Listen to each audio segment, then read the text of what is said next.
Une ancienne ministre zambienne poursuivie pour corruption a plaidé non coupable mercredi à Lusaka dans une affaire qui a motivé l'an dernier la décision du Royaume-Uni de suspendre son aide bilatérale à ce pays.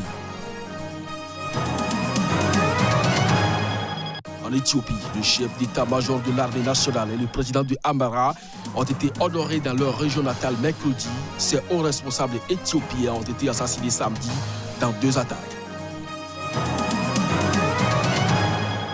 Une circulation différenciée est mise en place à Paris en raison de la pollution à l'ozone.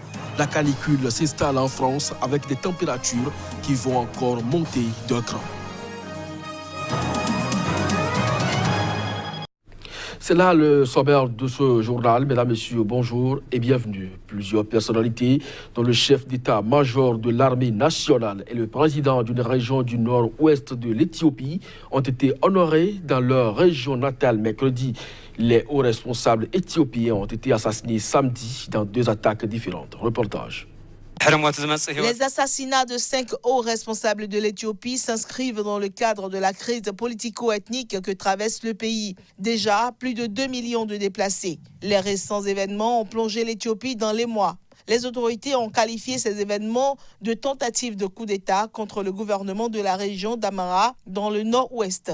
Cette théorie est toutefois mise en doute par de nombreux observateurs. À Bahir Dar, où le président de la région Amara, un de ses conseillers et le procureur général de cette région ont été tués, des dizaines de milliers de personnes s'étaient rassemblées mercredi dans le stade de la ville, drapées pour la plupart dans des tissus traditionnels blancs. À plusieurs centaines de kilomètres de là, à Mekele, toujours dans le nord, des milliers de personnes s'étaient rassemblées pour honorer le chef d'état-major de l'armée nationale, tué samedi par son garde du corps à son domicile d'Addis Abeba, alors qu'il menait l'opération de réponse à l'attaque de Bahir Dar. Hommage était également rendu à un général à la retraite qui lui rendait visite et qui a également été tué. Leur cercueil avait ensuite été transporté vers Mekele, dans leur région natale du Tigré. Ils ont été inhumés mercredi. Une ancienne ministre zambienne poursuivie pour corruption a plaidé non coupable mercredi à Lusaka.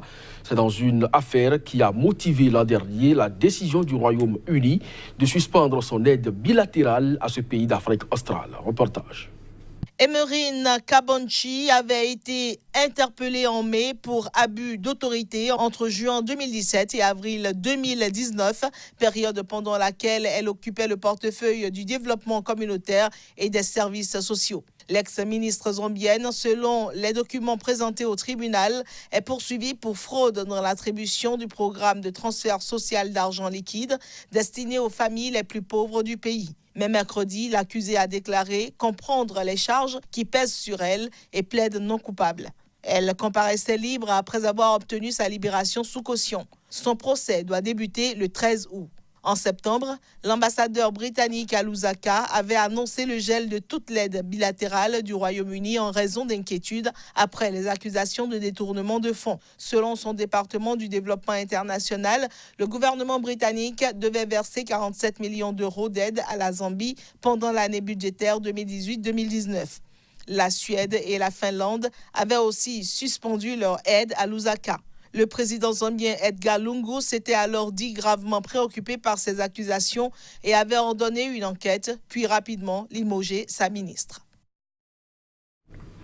Les Nations Unies ont promis ce mercredi leur soutien à l'exécution d'un mandat d'arrêt émis par la justice militaire congolaise à l'encontre d'un chef de guerre. Ce dernier est accusé d'atteinte aux droits de l'homme et de violences sexuelles dans l'est de la République démocratique du Congo. Les détails. L'auditorat militaire a lancé le 7 juin dernier un mandat d'arrêt contre Guidon Chibirai Wissa pour participation à un mouvement insurrectionnel, crime de guerre par recrutement d'enfants et crime contre l'humanité par viol.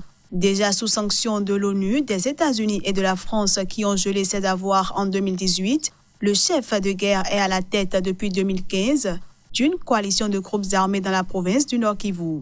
Ce groupe, baptisé NDCR, mène des offensives contre divers groupes armés Hutus.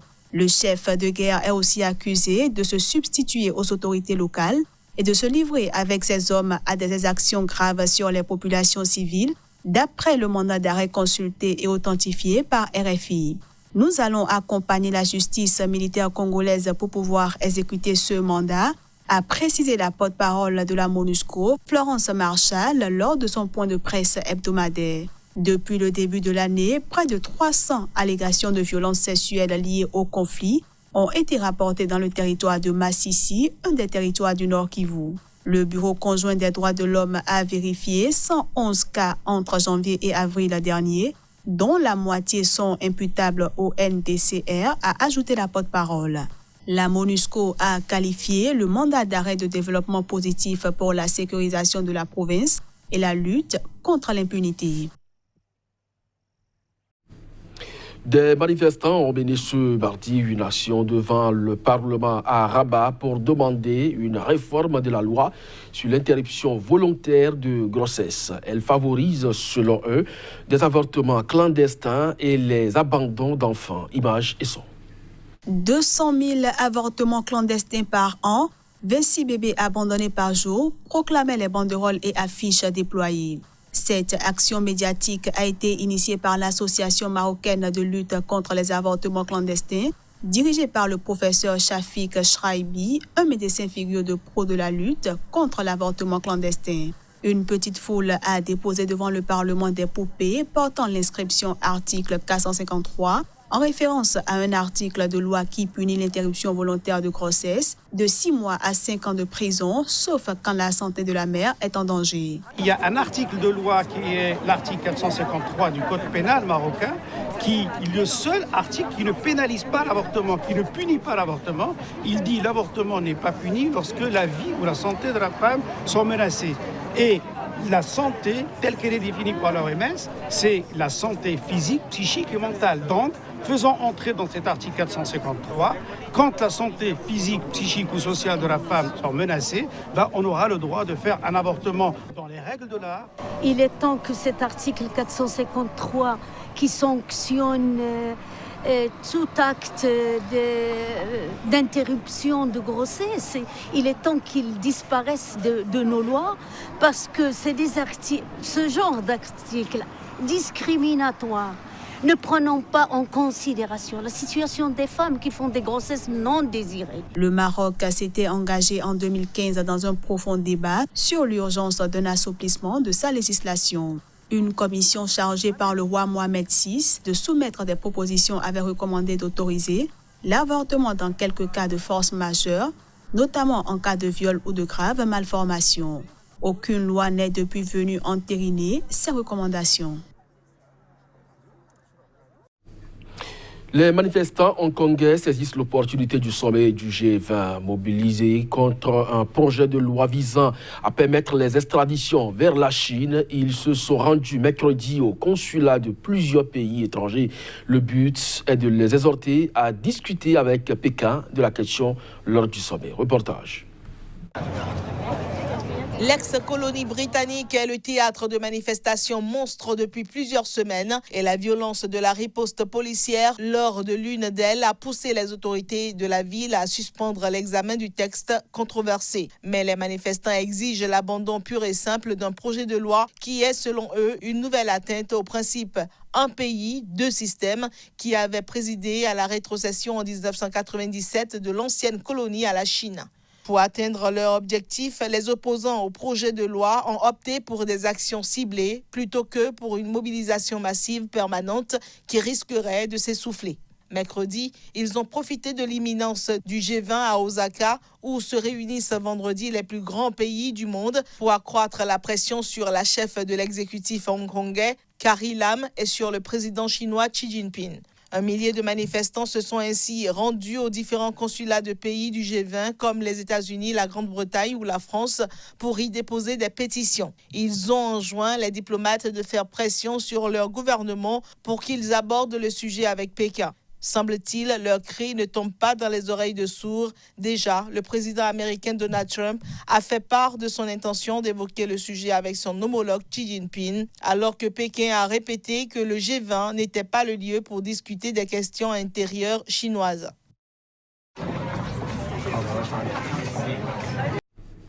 La France fait de la lutte contre le réchauffement climatique une priorité. Emmanuel Macron a déclaré mercredi à Tokyo que son pays ne signera pas la déclaration du sommet du G20 qui s'ouvre vendredi à Osaka si elle ne défendait pas l'ambition climatique. Reportage.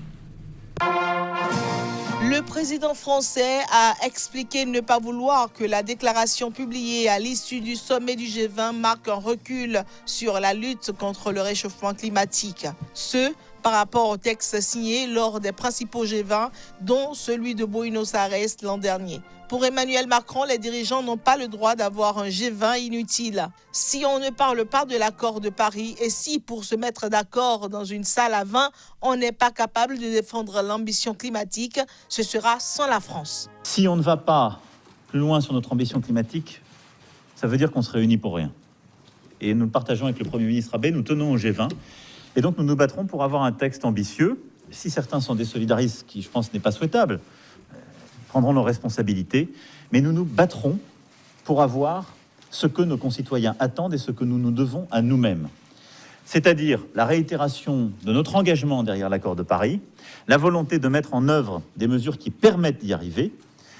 Ce sera une première étape au G20, où il y a un cercle plus large, mais pour le G7, je l'ai dit au Premier ministre Abe, c'est cette même ambition que nous poursuivrons.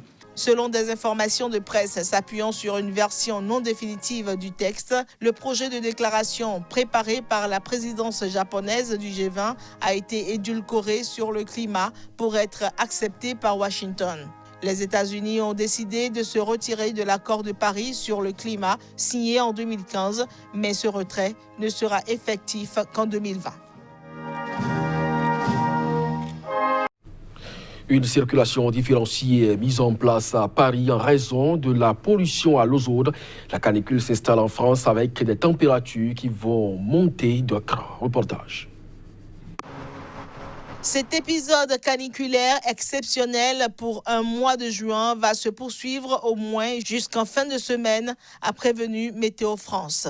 Sur les 2 tiers sud et est du pays, les températures maximales en après-midi mercredi étaient comprises entre 35 et 39 degrés. Des pics à 40 degrés Celsius seront probablement atteints ponctuellement et des records mensuels, voire absolus, seront possiblement battus selon l'organisme de prévision. Un total de 65 départements ont été placés en vigilance orange. Face à l'épisode de pollution à l'ozone en région parisienne, la circulation différenciée a été mise en place mercredi à Paris et à Lyon et le sera ce jeudi à Strasbourg. Un forfait spécifique pic de pollution est disponible sur les réseaux franciliens de transport collectif pour que les franciliens et les visiteurs puissent facilement accéder au transport en commun. Ce jeudi devrait être le jour le plus chaud au niveau national avec des températures encore plus élevées sur une partie centre et sud du pays. Cette vague de chaleur venue du Sahara ravive le souvenir de l'épisode d'août 2003 qui avait généré une surmortalité de 15 000 personnes sur plus de 15 jours. C'est sur cette note climatique que nous refermons ce journal. Merci à vous de nous avoir suivis. Très bonne journée accompagnée d'un programme de SICA. À très bientôt.